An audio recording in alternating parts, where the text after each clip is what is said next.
Salut à tous et bienvenue aux Observateurs. Les Observateurs, c'est la première émission entièrement réalisée à partir d'images amateurs. Photos, vidéos, témoignages, tout nous vient de nos observateurs aux quatre coins du monde. Mais tout a été vérifié par nos journalistes ici, à Paris. Fin septembre, des manifestations ont éclaté dans toute la Bulgarie. À l'origine de cette éruption de colère, un fait divers qui s'est pourtant produit dans un petit village, à Katunica. Dans ce village, un homme s'était fait écraser par un proche d'un parrain local, un homme surnommé le Tsar Gitan. Il n'en fallait pas plus pour réveiller de vieilles rancœurs et un racisme nauséabond à l'encontre de la communauté rome. On part pour Sofia, en Bulgarie, avec notre observateur Ruslan Trad. Après le meurtre à Katunica, des gens du village et des hooligans de clubs de foot locaux ont mis le feu à la maison de Kirill Rashkov. Et leur haine s'est ensuite portée contre les Roms.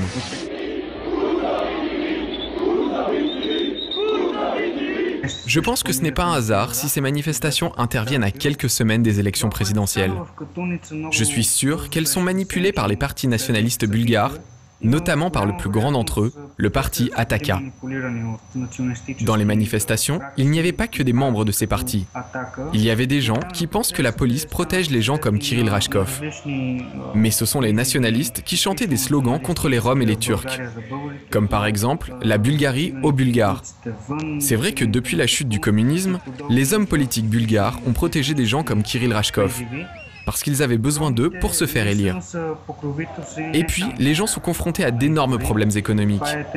Tout cela fait un terreau fertile pour les nationalistes. Moi, je suis d'origine syrienne, à moitié. En ce moment, en Bulgarie, toute personne qui est différente peut devenir une cible. Dans les stades de foot, normalement, on se contente de critiquer l'équipe adverse. Eh bien, pas en Algérie où les supporters redoublent d'imagination pour inventer des chants qui critiquent les puissants.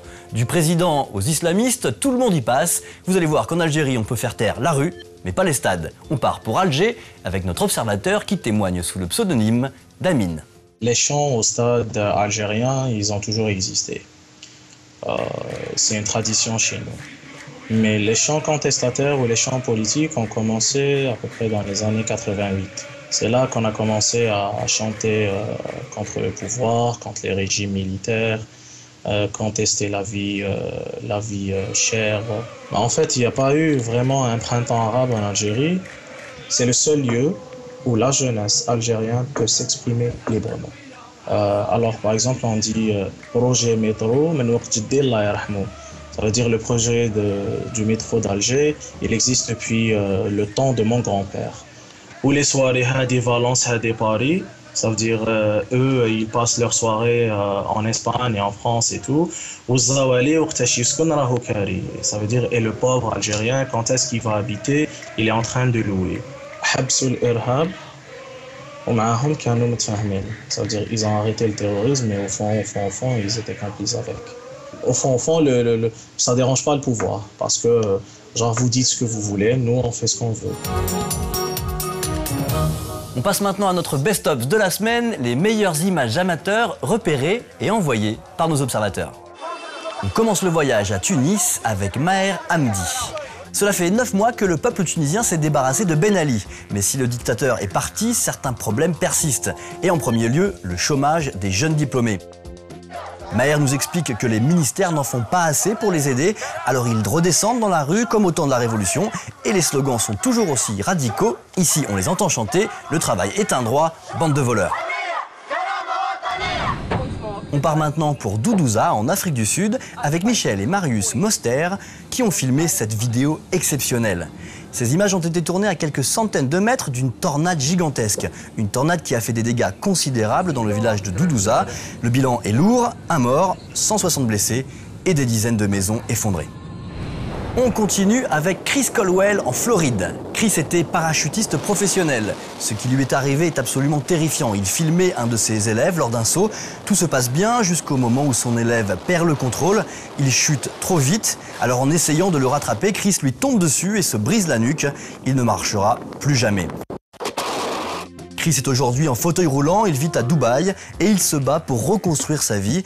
Dans des vidéos qu'il poste sur Internet, il partage son expérience avec les internautes. Il tente d'aider les gens qui, comme lui, souffrent d'un handicap. Sarah a 29 ans et elle est sourde de naissance. Elle était capable de parler, mais n'avait jamais entendu sa propre voix. Les médecins viennent de lui poser un nouvel implant et pour la première fois, elle peut s'entendre. Oh, that's exciting! Can you hear me? And you hear your voice? Is your voice on? Sarah n'a désormais plus besoin de lire sur les lèvres, une nouvelle vie qui démarre. Oh, that's good.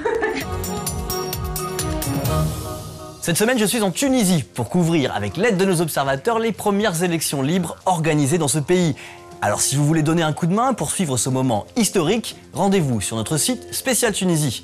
Et pour les autres, on se retrouve comme d'habitude sur le site des observateurs.